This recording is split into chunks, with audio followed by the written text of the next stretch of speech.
आप सुन रहे हैं एजी एंटरटेनमेंट की धमाकेदार प्रस्तुति। चंपारण में जरूरी बातें पोटा जी सारा चंपा लोग लगे सपोटा जी चंपारण में जरूरी बातें पोटा जी सारा जनता लोग करी मिल के सपोटा जी सारा जनता लोग करी मिल के सपोटा जी चंपारण में चाही मांगी लोग एयरपोर्ट जी भले सोना खर्चा हो जाए के तनो नोटा जी चंपारण में जरूरी बातें एयरपोर्ट जी बाय एजी रिकॉर्डिंग स्टूडियो।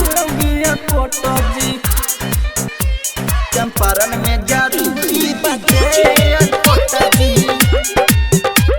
चंपारण में जरूरी बातें एयरपोर्ट जी मांग करी नेता लोग जाके सरकार से केहू नहीं पीछा हटी विचार से केहू नहीं पीछा हटी विचार से मांग करी नेता लोग जाके सरकार से केहू नहीं पीछा हटी एहू विचार से बात चल गईल बाटे देखी हाई कोटा जी बात चल गईल बाटे देखी हाई कोटा जी चंपारण में जरूरी बाटे एयरपोर्ट जी भले सुन खर्चा हो जाए के तनो नोटा जी चंपारण में चाही मांगी लोग एयरपोर्ट जी। आप सुन रहे हैं एजी एंटरटेनमेंट की धमाकेदार प्रस्तुति। चंपारण में जरूरी बातें एयरपोर्ट जी